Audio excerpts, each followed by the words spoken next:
Too Many dared to open his eyes and glance downward. "Look," he said.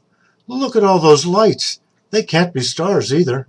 He slithered down the broom a bit to get a better look. Two ventured to change his position.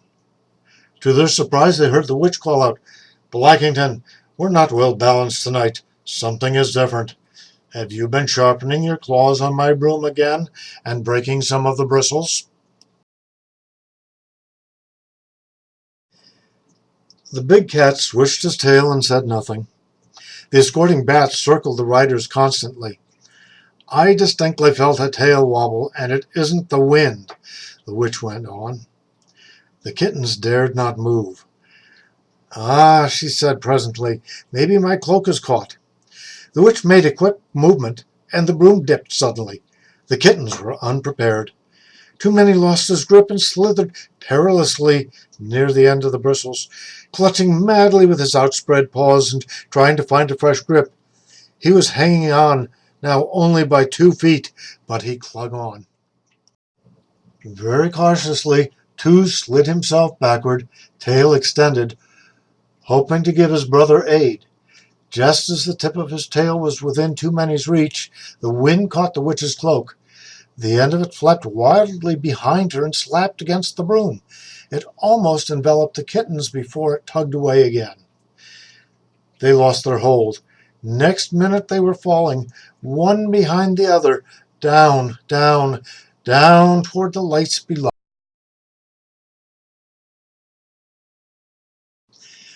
Strangely enough, they did not fall fast. Some of the flying potion had got sprinkled on them too, but once they let go of the broom, it had less effect. However, they were sailing quite gently. After turning several somersaults, they spread their tails and their toes to act as parachutes, and landed safely on their feet. Two landed last, because his tail was fattest. He biffed Too Many on the head. They both felt dazed. "What happened? Where are we?" They tried to walk, but their legs were wobbly. "I'm sort of sorry to miss that ride. Wonder where they were off to." "I wonder where we are," remarked Two, giving himself a good shake and trying his legs again on the grassy lawn. Too Many appeared about him. Suddenly he shot 15 inches into the air, landing stiffly on all fours, every hair bristling. He spat loudly. "Whatever's the matter?" gasped Two. He turned around, and was he surprised! There, just a few feet away, was an enormous face staring at them. A great orange face, with no body, no arms or legs. It was sitting on the ground and laughing at them. "Twist my tail, what's so funny?" called Too Many to the face, when he had recovered from his fright. "You wouldn't think it was so funny if you'd just fallen miles through the air." He stalked stiffly up to the great face. Still it grinned. The eyes flickered wildly. Too Many backed away. Two peered closer. "Is it alive?" "Don't know. It smells warm." "Dare you pat it?" "I'd rather pounce on it." "No, pat it." "No, pounce on it." "Pat it." "Pounce on it." "Pat." "Psst! Somebody's coming. Hide." Together the kittens raced for safety through some shrubs. But there, on the other side, on a doorstep, sat another great orange face glaring down at them. "Singe my whiskers, that one looks fierce." They darted across the driveway. There was yet another face, with even bigger teeth than the one before. On they went, scrambling through the bushes, under fences, even crossing a street, fearing they heard footsteps behind them. Everywhere they went, orange faces seemed to peer at them, grinning, solemn, smiling, surprised, big-mouthed, cross-eyed, large, small, high, low, wide, or shiny. Many of the faces seemed to have bright lights coming from inside them, which made them even more scary than ever. "Come on, let's climb a tree and get away from them," called Too Many. He darted under some low boughs and started up a spruce. Two followed him. Soon they were lost in the thick evergreen branches. But before they reached the top, they felt the tree shudder. Something had landed on it. The kittens peered. The object dangling from a branch was long and black. Something on it shone like silver. Too many crawled near to it to have a closer look. "Why, it's the old witch's shoe," he called down to two. "The one that was tied on. Come and help me untangle the string."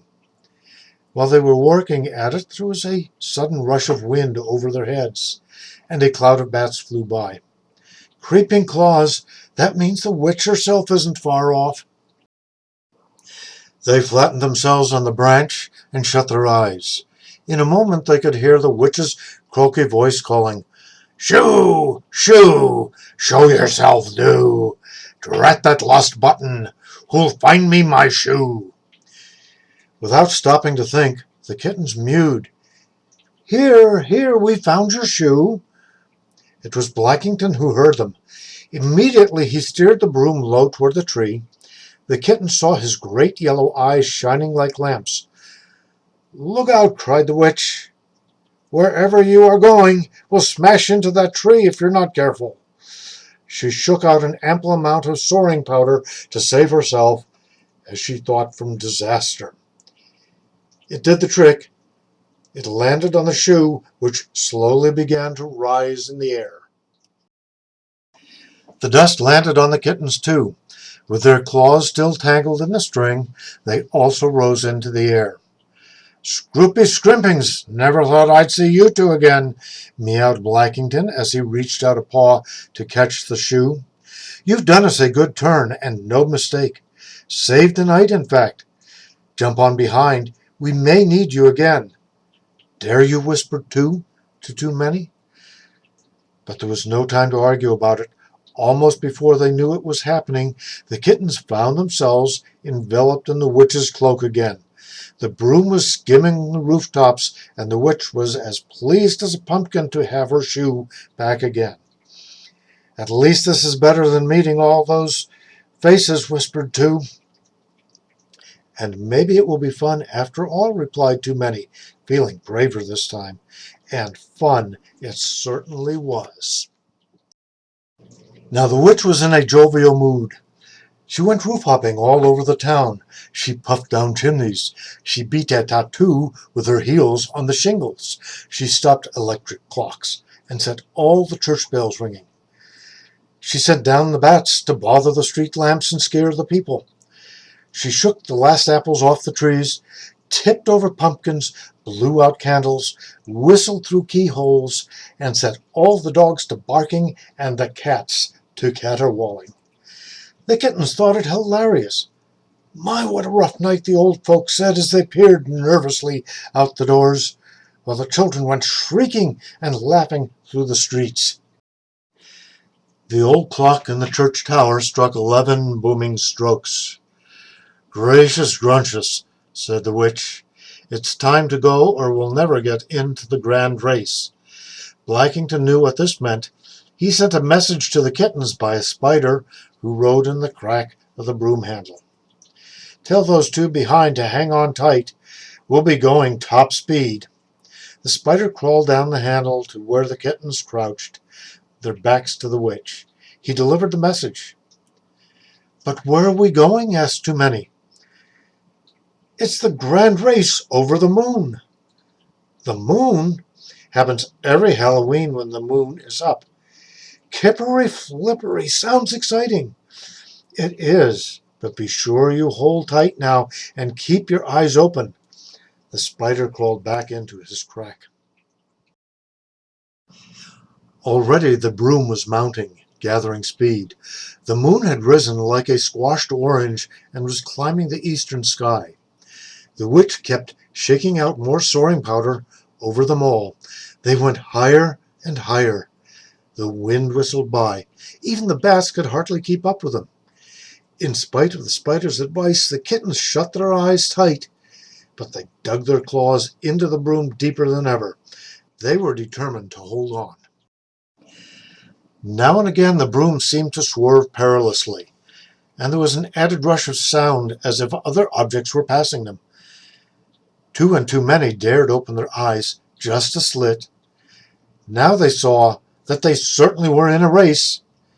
Other brooms with strange riders were also in the sky. Some had witches, and some had goblins, but all had black cat pilots, whose eyes blazed bright as headlights. The kittens were amazed. They stared, their eyes opened wider and wider with astonishment. Now the broom was close to overtaking another. Suddenly there was a scream from the rider they had just passed. "Taillights! Look, she's got taillights! Whoever heard of such a thing? It isn't in the rules," shrieked another witch. "It's an innovation," yelled a goblin. "Wish I had thought of that too." "Twin taillights! They are dazzling me," screamed another rider, wobbling badly. There was a terrific commotion in the sky. Riders swerved off course and collided. Brooms got tangled. Cat pilots lashed their tails and spat at each other. In the midst of it all, Blackington and the witch and the broom, with the all unsuspecting taillights, shot ahead. Over the moon they went and were first at the goal. There they landed safely at the place exactly between night and morning. What a reception they were given! The great Sky Witch Queen fastened the coveted moon pin on the witch's hat, shook hands, and congratulated her and Blackington. "Now," she said, "tell me about your new taillights. They sound like a fine invention." The witch was speechless. Then Blackington, rubbing self-consciously against her legs, came forward. "Just a little idea I had," he said, which was not, of course, exactly true. He called to two and too many to come forward. Bravely they walked out of their hiding place in the big besom and sat gazing up at the great Sky Witch Queen, their eyes wide and shining. "Bodikins and beeswax," she grinned. "Wherever did you find them?" "Oh, your Majesty," replied the witch, "I leave all such details to my pilot, Blackington." The big cat purred grandly, but said no more. It was 5 minutes to morning by the time the broom circled its way down into the crooked wood and came to rest in front of the crooked cottage. The witch climbed off stiffly.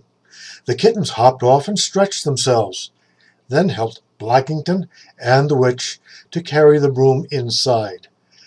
The spiders throbbed on their webs in welcome. The bats settled back on their beams in the roof. "Well, Blackington," said the witch proudly, "we made it. But you know, those tail lights were what did it. Where are they now? Let me take a good look at them."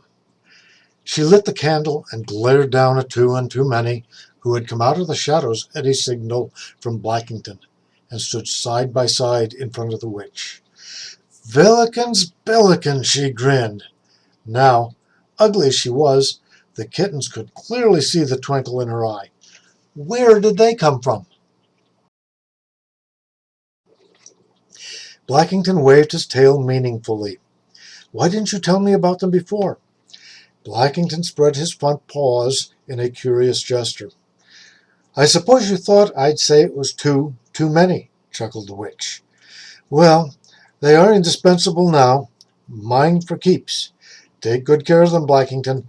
Who knows? We may win again next year. Now, scat, all of you. Get busy, for I'm starving." With that, she hung up her tall hat and beamed at the new moon pin. She dragged off her coat, kicked off her shoes, and giving a huge yawn, turned to wind the clock. Blackington and the kittens began to fry frogs' legs for breakfast. Well, that's our story of Too Many. The story and pictures are by Nora S. Unwin. Did you notice during the story that when two and too many gained their special Halloween powers, their eyes became a brilliant yellow? We close by acknowledging the help of two special kitties.